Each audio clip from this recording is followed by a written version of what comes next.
Hey folks, welcome back to Taboo Talk. This is episode 6.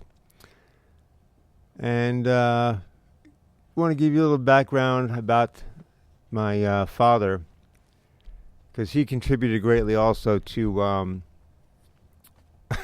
to what was my neglect and my abuse. I met him accidentally, I think at around 5. I can't swear to that because basically my mother became pregnant and had a baby not long after I met him. I did not know this. In hindsight, I realized it. But anyway, let me take you back to let me set the scene for you. It was a weekend. My guess is it was the middle of the night. I guess about 11:30 for a 5-year-old. I poked my head out my bedroom door. I saw purple pants, and I thought it was the person my mother was friends with, who was dating, a guy named Augie. He was Norwegian. And the guy was a real gem, meaning the guy she was dating. Alcoholic, verbally violent, and physically violent. Great taste in men, huh? Great taste. Then I looked up and I saw a guy I never saw before in my life. And my mother goes, quote unquote, "Danny, meet your father." I looked up and I'm going, huh? I didn't know what the hell. I didn't know how to react. I didn't know who a father was. I swear to God. I had a grandfather. I did not know who my father. I did not know what to do. And my after she's saying, "Danny, meet your father," my narcissistic mom was about 11. It was about 11:30. Didn't realize what time it was at the time. They were both high as a kite from what I was told. But can you imagine the scene? My grandparents are in the next room, literally at the other side of the wall. Basic style Levitt house. Paper thin walls. 11:30 at night. Might have been later, I don't remember.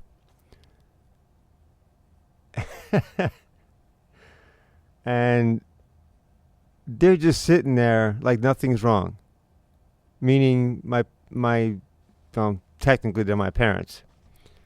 Guy I never saw before in my life, and my mother. So my grandparents are just sleeping in the next room. Next thing you know, my father looks down at me and goes, with a smile, "Come on up and sit with me. Your mom tells me you're a good speller." Pretty ironic considering telling him or anyone I'm good at anything. She didn't take any credit, and that was the first and only time that ever happened. He opened up a book and points to different words. I pronounced every word and read it for him. He praised me for the first and only time in my life, literally. And looking back on that, oh yeah, they were both buzzed that night too, just in case you wondered. And guess what happened? Like I said during the introduction, 9 months later, you guessed it, my sister was born. Now,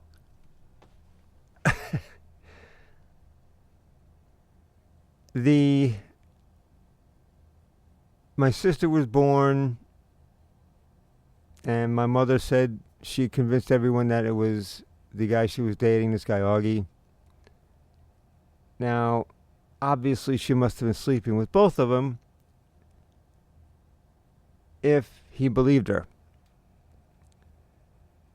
Now, again, this is still back in the early days. This is back in 71. Or 72. her reputation is shredded. Or, I should say, amplified 100-fold, that she was a complete slut. And did she ask for child support? No. This child was not only born, but she was born with fetal alcohol syndrome.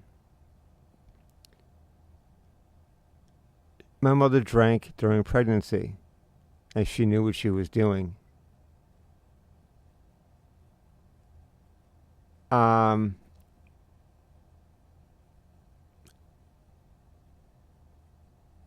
Why my grandparents did not kick her out then? Well, simply because they were also 6 years older, 6.5 years older, 7 years older, which would put them at, in their early 60s, and damn near 65 years old. They were too tired. And my mother knew it. They knew they messed up. They knew they made a mistake, big time. But rather than admit it and tell her to leave, they were too scared. And the rest of the family knew it. All the neighbors knew it. Rather than make a social case out of it, they went with it. And that right there was the downfall of the entire household. Because not only did my mother drink heavier, her narcissistic ways and her sociopathic ways became tenfold increasingly worse. She outright cursed at people. I can remember her not even be able to speak clearly at all anymore. She would be outright cursing at my grandparents. And I can remember my grandmother crying, literally saying to my grandfather, "What did we do? What did we do?" Then it would say, where did we go wrong? And at that time, I was a teenager, and I didn't say a word. I was to myself. Back then, I was rebelling. I lived at USA, United States of America, in Seaford, and school to me was second nature. I mean, not second. It was secondary. Should have been first on my mind, but it wasn't. Because the only thing I was thinking about was either cutting class. I wasn't thinking about my home life because the home life completely sucked. And all the abuse and all the neglect that I was facing, not to mention the abuse that my grandparents were facing from my mother, but it was also blocking my maturity.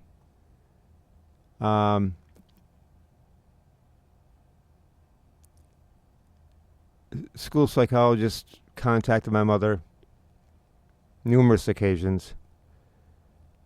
9th grade, the counselors would contact her in a futile attempt because she never answered them. The last psychologist that she had answered the summons to was my 7th or 8th grade school psychologist at McKenna. And that was a futile attempt too, because she basically she deflected the blame to my grandparents Told him that she was helping me, doing what she could. She was lying through her teeth. I tried telling the school psychologist what she did, what she didn't do, how she was threatening me, how she was berating me, calling my father a son of a bitch and bastard to me. Keep in mind, she was drunk off her ass at the time, too. And these are one of the times when I'm told that the police were called and nothing. You want to press charges? No, says my grandmother or grandfather. Someone's going to have to sometime explain this to me. A psychiatrist is going to have to explain this to me sometime, because I don't understand how the parent of an alcoholic narcissist abuses her son, and the grandparents basically say, okay, go ahead, because that's essentially what happened. And don't tell me you take care of your own, because I don't want to hear that crap anymore either.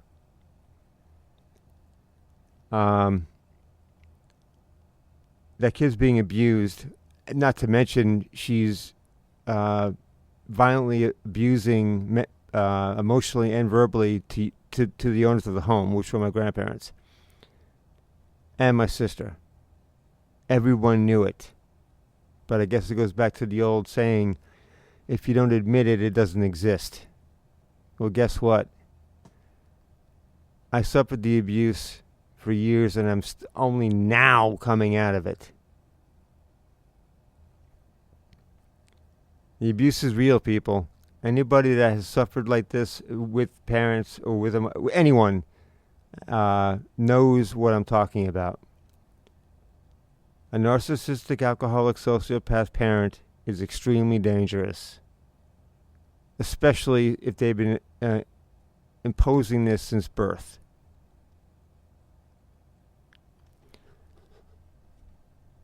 I'm just going to go over some things here. I'm taking a break from the narcissistic witch for a minute.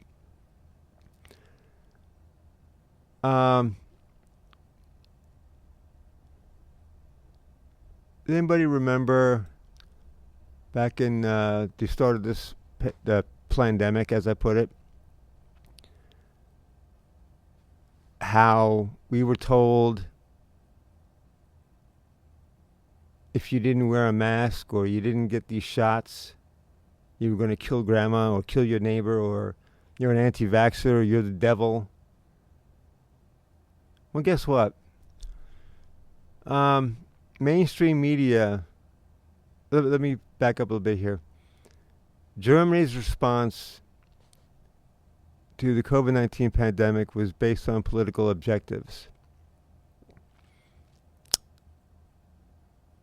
According to documents leaked by a former employee of Germany's public health agency, the Robert Koch Institute, an unnamed whistleblower released the files to investigate journalist Aya Velasquez. Published July 23rd, unredacted files of better than 3,800 pages on Substack.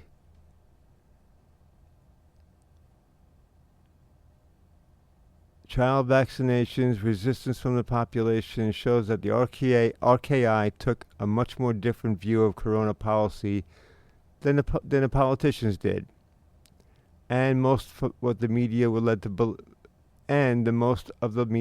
the population to believe.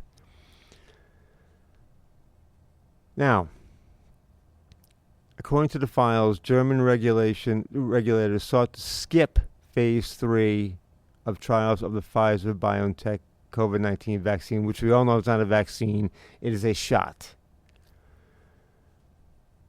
And they wanted to go straight into application. to skip phase 3, which was supposed to be the animal trial. They never did that. They also wanted to nudge children into taking these vaccines. Now, remember flattening the curve? 2 weeks, huh? Okay, right. 2 weeks turned into what? 2 years? I know people personally that took these mRNA shots and are not doing too well. They didn't do too well. I know people that got strokes because of these things. But more importantly, much like my body, my choice, why didn't that apply to the COVID shots? When I say that to people, crickets. Now, getting back to the other story here. The Robert Koch Institute has criticized the publication of unredacted minutes of the crisis.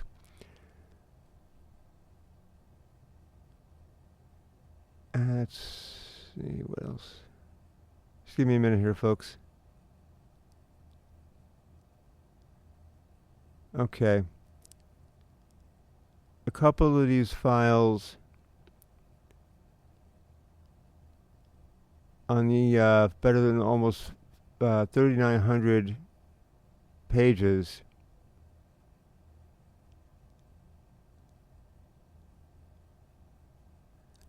Basically saying this. Findings from the United Kingdom's lockdown files and admissions last month by Dr. Anthony Fauci during congressional testimony that widespread masking and social distance measures were enacted despite a lack of scientific evidence.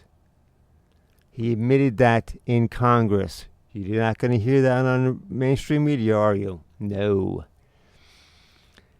Widespread vaccination of children and policies barring the unvaccinated from many public spaces, for which the RKI provided supposedly scientific legitimacy. They weren't based on rational scientific considerations, but on political decisions. In other words, it was discrimination. They were dividing us. It was just like the masks were dividing us, people. I can remember walking into a CVS and saying, sorry, if you don't have a mask, you can't come in. Really? Okay. So you're going to tell me a surgical mask. Then I stopped dead in my tracks. I said, so if you have a mask on, you can come in here. Will any mask do? And they said, well, it kind of has to be a surgical. Why? Because that's what we have. Oh, so in other words, a surgical mask blocks viruses, huh? I didn't know that. I started playing dumb. And they said, well, they do help. I go, how do they help? In what way? I'm confused. Because I thought that doctors and surgeons wore surgical masks to keep out the blood, from spurting on them. And they got this really bewildered look in their eye, like, well, I just know they help block viruses. I'm going, really? They help block viruses? I didn't know that. I said, do you mind if I talk to the pharmacist back there for a second? And he actually said, yeah, go ahead. Fine. I went back to the virus. I went back to the pharmacist, and I posed the same question. And the pharmacist actually said, he signaled to me, and he goes, you are correct. He was whispering this to me. You're correct, but I have no choice. I have to wear them. I said, why? Because the pharmaceutical companies are being paid a bloody fortune from Congress and the pharmaceutical company, and our district management and corporate are being paid. And they said flat out, you are to intimidate the guests. You are to intimidate the customers and patients into getting these shots. See, they were also getting a percentage of, or kickback, if you want to call it that way. They were getting a kickback from the companies for however many they were distributing. That's all it was. Also, folks, give me a few more things here about this, and I'm going to wrap it up. Also, just so you know, on another subject, the Defense Department has reversed its course on the 9/11 conspirators. Instead of taking away the death penalty, I believe it was reinforced from the Post this morning. So I think the death penalty is back on for them. I hope. Because God knows they're the ones who deserve it. I'm just trying to see if there's anything else I can tell you about the COVID pandemic for right now, which I still say was a plandemic.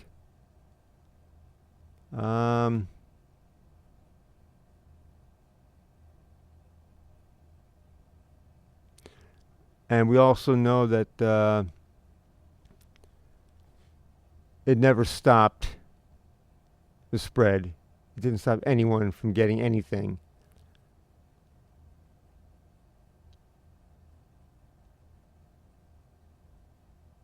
Okay, folks, I'm going to stop there for now.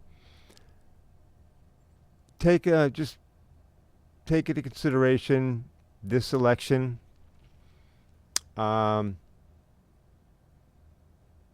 Do not let your guard down about Trump, and do not let your guard down about masks or any type of Marxism imposition, because I'm telling you right now, if you let your guard down, the country's gone. So thank you for listening. I'll talk to you next week, and God bless. This is Dan Daly for Taboo Talk. Take care.